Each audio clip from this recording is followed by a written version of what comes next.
2020년 코로나19는 한국 기독교계에 전례 없는 변화를 가져왔다. 현재 한국교회의 이미지는 그 어느 때보다 크게 실추되었다.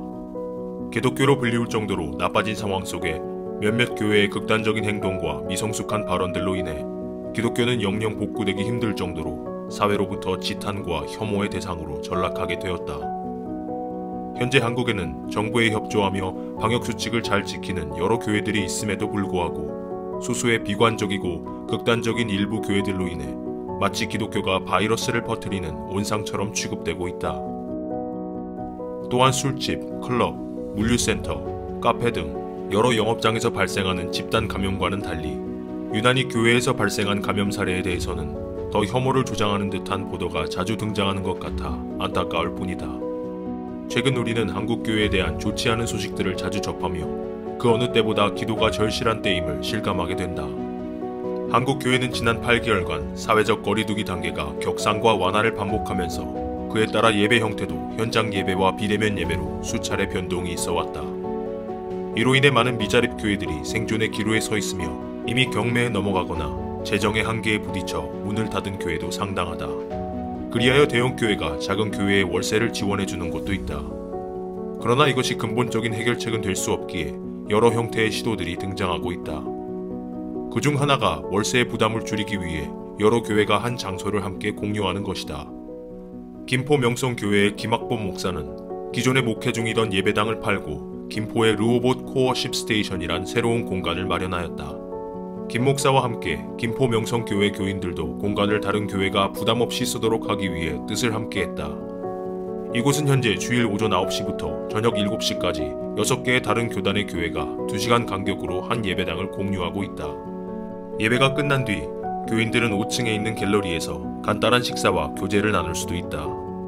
코로나19로 인해 작은 교회들이 재정적으로 어려움을 겪고 있는 가운데 이렇게 같은 공간을 서로 공유하는 모습이 아주 신선하고 바람직한 움직임으로 보여진다.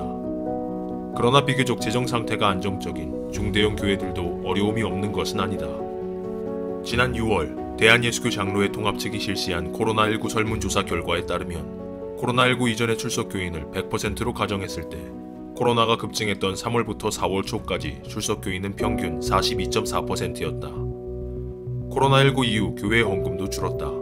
68.9%가 헌금이 줄었다고 답했고 30.1%는 변화 없다.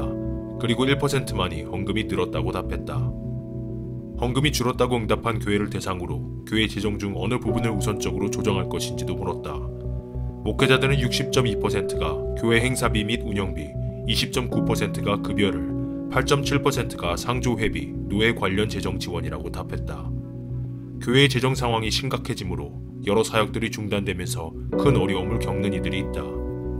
교회 형편상 선교비는 항상 우선순위에서 뒤로 밀려 제일 먼저 삭감되는 경우가 많다.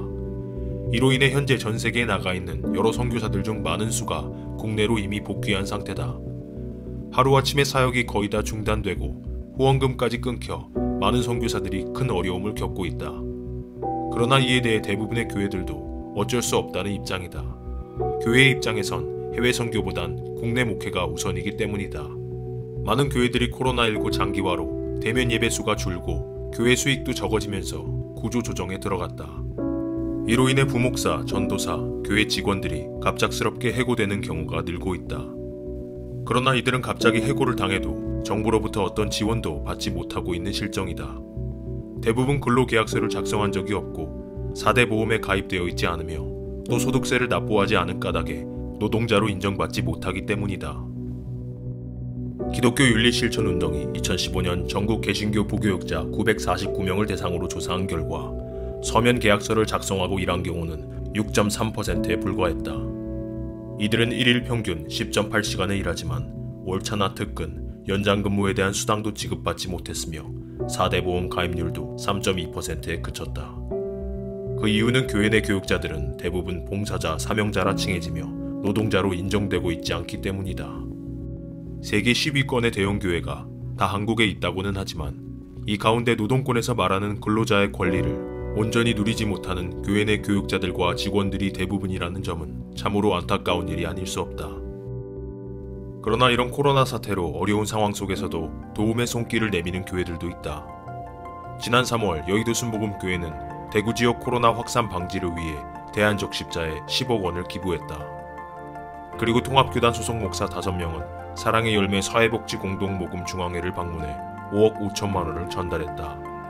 또 침례교 소속 강남중앙교회, 지구촌교회, 여의도교회는 긴급 목회자 생계비 지원으로 각각 1억 원, 3천만 원, 1천만 원의 후원금을 침례교 총회에 전달했다. 성광교회도 미자립교회 지원을 위해 2천만 원을 헌금하고 마스크 1000개를 기증했다. 대전 중문교회는 450만 원과 마스크 1000장을, 서울 성복중앙교회는 성북구청에 1,500만 원을 기탁했다. 검단중앙교회는 인천 서구 주민과 대구 주민을 위해 2억 원의 성금을, 샘물감리교회는 저소득층 가구 지원을 위해 백미 100포를, 한국중앙교회는 광진구청에 2천만 원을, 원주제일교회는 원주시청에 1,000만 원을, 주향안교회는 마스크 3만 장을, 송탄한마음교회는 쌀 40포를, 천안중앙교회는 도시락과 음료수를, 또 백석대학교 교회가 마스크 700장을, 온천중앙교회는 김장김치 1000포기를, 전국 곳곳에서 셀 수 없을 만큼 여러 교회들이 나눔, 기부, 기탁, 후원, 기증을 하고 있다. 많은 교회들이 코로나 기간 동안 교회의 대부분의 행사를 보류하고 예산을 사회봉사와 구제에 보태고 있는 것이다. 새해된 교회의 담임 목사이자 예장합동교단의 총회장인 소강성 목사는 11월 3일 예장합동 미래정책전략위원회 기자회견에서 한국교회가 그동안 3가지를 잘못했다고 말했다. 시대정신과 가치를 제시하지 못했고 또 사회적 책임을 감당치 못했으며 리더십도 세우지 못했다고 사과했다. 한국교회는 이제 더 사회와 소통하고 대화하며 올바른 방향을 제시하고 사회적 약자 편에서는 이웃사랑을 적극적으로 해야 한다고 강조했다.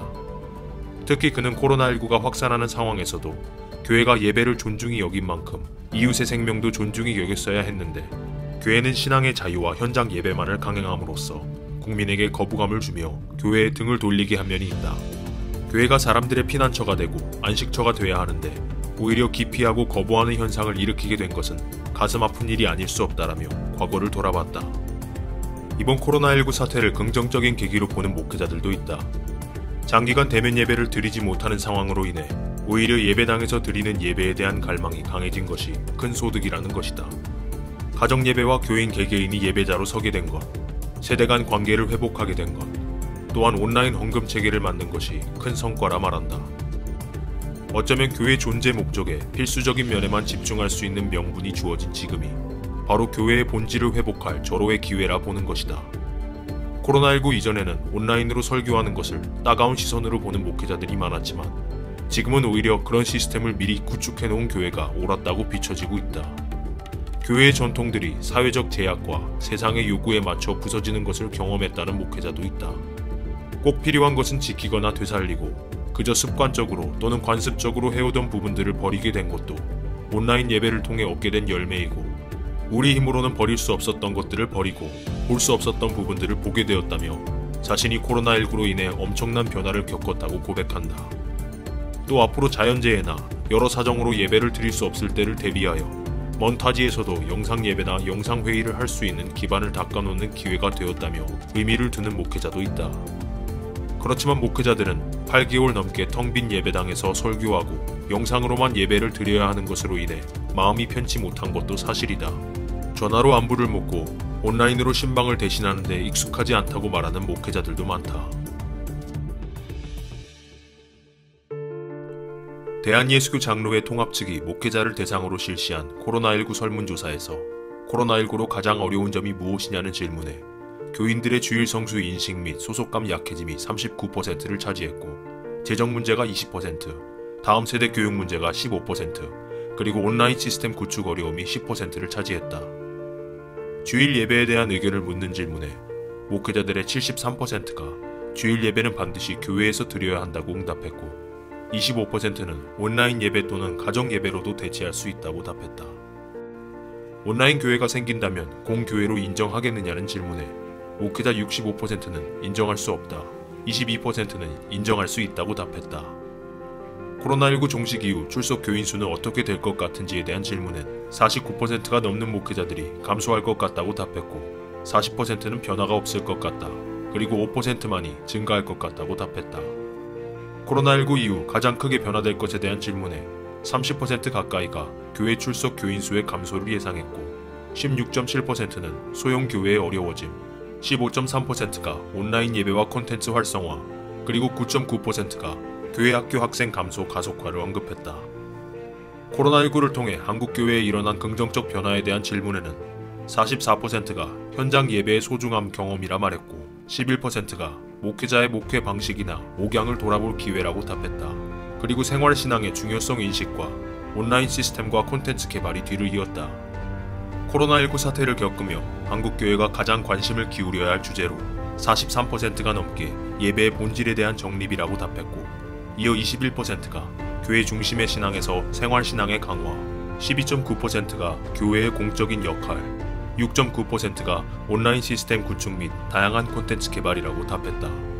코로나19 종식 이후 목회 중점을 어디에 둘 것인가라는 질문에 목회자들은 19%가 설교력 강화, 18.9%가 성도 간의 교제 및 공동체성 강화, 16.5%가 예식, 예전, 모이는 예배 강화, 그리고 교회의 공공성 및 지역사회 섬김과 신방과 전도의 강화가 뒤를 이었다. 지난 6월에 실시한 이 설문조사 이후 벌써 5개월이란 시간이 흘렀다. 그리고 그 사이에도 또 각 교회마다 많은 변화가 일어나고 있다. 지난 10월 12일 사회적 거리두기가 2.5단계에서 1단계로 완화되었다. 그리하여 많은 교회에선 다시금 현장 예배가 재개되었다. 그렇지만 대부분 계속해서 온라인 예배 형태는 그대로 유지하고 있다. 그 이유는 사회적 거리두기 단계가 언제 또 격상될지 모르기 때문이고, 또 현장 예배가 재개되어도 아직은 직접 교회 현장에서 예배드리는 것을 불안해하는 교인들이 많기 때문이다. 현장 예배가 재개되었지만 대부분의 교회에서는 코로나 전 기존 교인 수가 모두 예배당에 돌아오진 않은 상태다. 또한 온라인 예배 영상 조회수가 실제 교인 수와 큰 차이를 보이는 것을 볼 때 교인들의 상당수가 온라인 예배에 참여하지 않고 있다는 분석이 나오고 있다. 한편 반대로 유명 설교가의 주일 설교 영상 조회수는 폭발적으로 늘고 있는 점을 볼 때 코로나19로 인해 설교 능력을 기반으로 성도들의 교회 간 이동이 많아지고 있다고 해석할 수 있다. 사실 이런 상황은 어느 정도 미리부터 예측되었던 부분이다. 지난 4월에 진행한 코로나19로 인한 한국교회 영향도 조사란 제목의 여론조사에서 만 18세 이상의 개신교 남녀 1000명에게 다양한 질문을 하였다. 코로나19 종식 이후 교회 예배 참석을 어떻게 할 것이냐는 질문에 응답자 중 12.5%가 필요한 경우 교회에 가지 않고 온라인 및 기독교 방송으로 예배를 드릴 것 같다고 답했고, 1.6%는 교회에 잘 안 가게 될 것 같다고 답했다. 또 온라인 예배를 드리고 있는 교인들에게 주일 성수에 관한 생각에 22.9%는 주일에 꼭 교회에 가서 예배를 드리지 않아도 된다는 생각을 하게 됐다고 답했고, 42%는 오히려 주일에 교회에 가서 예배 드려야 한다는 생각이 더 간절해졌다고 말했다.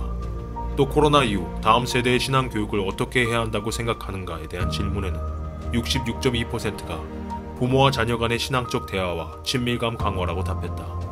코로나 이전에는 부모와 자녀가 같은 교회를 출석하더라도 신앙적 대화를 할 기회가 거의 없었는데, 이번 온라인 예배 기간 동안 정기적인 가정 예배를 통해 부모와 자녀 간의 대화량이 늘어나고 친밀감도 생겼다며 가정에서 자녀와 함께 예배를 드리는 것이 매우 중요하다는 것을 느꼈다고 답했다. 온라인으로 예배를 드리면서 오프라인에서는 가끔 모임을 갖는 식의 온라인 교회가 있다면 참여할 의향이 있는지에 대한 질문에 13.9%가 매우 있다, 39.6%가 약간 있다, 26.9%가 별로 없다 등 다양한 결과가 나왔다. 이번 여론조사 결과가 보여주듯 교회를 가지 않고 집에서 온라인으로 예배를 드리는 것을 더 선호하는 사람들이 급격히 늘어나고 있다. 이번 코로나19로 인한 온라인 예배가 성도들이 목회자 간 설교를 직접 비교하는 계기로 자리매김하게 됐다고 말하는 이도 있다. 과거에는 자택과 교회와의 거리, 평상시 맺고 있던 교회 내 인맥, 또 교회 분위기 등을 고려하느라 다른 교회 예배에 참여해볼 수 없는 여러 제약들이 있었으나, 지난 수개월간 지속되어온 비대면 예배 기간 동안 교인들은 여러 영상 예배를 드려보며 다른 교회로의 조용한 이동들이 많아질 것이라는 분석도 있다. 현재 같은 교회의 교인들 사이에서도 교회의 예배와 모임 형태에 대한 여러 의견과 주장들이 충돌하고 있다. 우리는 이제 참된 교회의 모습이 무엇이며 무엇이 진정한 예배인지 재고해봐야 할 때다. 우리는 정부가 교회에 내리는 방역수칙을 어떤 시선으로 바라봐야 하는가? 어디까지가 바이러스에 대한 방역수칙이고 어디부터가 기독교를 향한 종교 탄압인가? 그리고 우리는 이것을 어떻게 크리스천답게 지혜롭게 헤쳐나갈 것인가? 우리는 당연히 나라의 질서와 수칙을 준수함과 동시에 진정한 교회의 모습 또한 지혜롭게 지켜나가야 할 때다. 우리는 이제 무엇이 참된 크리스천의 모습이며 무엇이 진정한 신앙생활인지도 점검해야 할 때다. 나는 예배와 모임을 사모하지만 현재 어쩔 수 없는 방역수칙으로 인해 홀로 비대면 예배를 드릴 수밖에 없다는 입장인가? 아니면 단순히 누군가에게 간섭받지 않고 집에서 홀로 영상을 통해 설교를 듣는 것이 너무 편리하다고 느끼는 입장인가? 우리는 크리스천으로서 자기 자신을 스스로 돌아봐야 할 때다. 나는 그간 정해진 예배 시간과 정해진 모임 장소에 반의무적으로 이끌려가 참석하였는가? 아니면 시간과 장소와 상관없이 어디서든 자진해서 말씀을 묵상하고 스스로 기도하며 하나님을 찾아 예배드려 왔는가? 다시 말해 나는 그간 기독교라는 한 종교 생활을 해왔는가? 아니면 진정한 크리스천으로서 하나님을 바라보고 의지하는 신앙생활을 해왔는가? 우리는 이 질문들을 냉정하게 자문자답해봐야 할 때다. 이젠 교회가 더 이상 편안한 의자, 넓은 주차장, 식당, 카페 등 좋은 시설들로 새신자들을 이끌던 시대는 지났다. 이젠 교회가 더 이상 체육대회, 바자회, 수련회 등 즐거운 행사로 교인들을 머무르게 하는 시대도 아니다. 진정한 복음과 말씀으로 교인들이 거듭나고 깊은 영성으로 성도들의 마음이 회복되고 삶이 변화되어야만 하는 시대다. 지난 8개월간 대부분의 크리스찬들은 교회란 건물 없이 스스로 홀로 자신의 신앙을 지켜야 하는 상황에 놓여져 있었다. 이로 인해 신앙을 지키는 자와 잃어버리는 자로 나뉘는 현상이 일어났다. 앞으로 진정한 크리스찬만이 예배를 사모하게 될 것이고 그렇지 못한 자들은 스스로 크리스찬이기를 포기할 것이다. 이것이 이제 앞으로 한국 교회의 큰 과제가 될 것이다. 또한 더 나아가 선교의 과제이기도 하다. 점점 더 사람이 사람을 경계하고 모이기 어려운 환경 속에서 교회는 어떤 변화를 해야 할까? 해외여행이 예전처럼 자유롭지 못하고 점점 더 다가가기 힘든 영혼들에게 선교사는 어떻게 복음을 전해야 할까? 앞으로는 국가별 출입국 감시 강화로 각국의 비자 발급 조건이 더욱 까다로워져서 이제는 외국인들의 여행이 예전처럼 환영받지 못하게 될 것이다. 비자와 재정적 문제 등으로 선교사의 선교지 거주가 점점 어려워지고 선교 환경도 더욱 악화되며 더 많은 제재를 받게 될 것이다. 그간 선교동원이나 훈련 차원에서 개최해왔던 대형 집회나 모임들도 축소되거나 온라인으로 대체될 수도 있다. 공동체 생활을 해야 하는 수련회나 합숙훈련 등도 재구될 수밖에 없다. 정치적, 경제적, 사회적으로 모든 부분이 비포 코로나와 애프터 코로나로 나뉜다고 하는 것처럼 기독교의 국내 목회 사역과 선교 사역도 코로나 전후로 나뉘게 될 것이다. 그동안 교회에서는 예배에 참석해 말씀을 듣고 찬양하는 것이 영혼의 호흡이고 생명의 충전이라고 가르쳐왔다. 그래서 교회에서 시행하는 예배의식에 철저하게 참석해왔고 주일 성수를 하지 않으면 지옥불에 던져지는 것처럼 죄책감에 사로잡혀 신앙생활을 해왔다.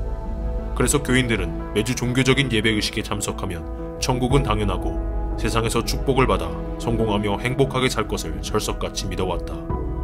그렇지만 하나님을 찾거나 만날 생각을 하진 않았다. 3분짜리 영접 기도를 하면 성령이 자동적으로 들어오신다고 배워왔기 때문이다. 하나님을 만나는 통로는 기도와 말씀이다. 성경은 쉬지 않고 기도하며 항상 깨어있으라고 명령한다. 그러나 적지 않은 교회가 이미 기도를 잊은 듯하다.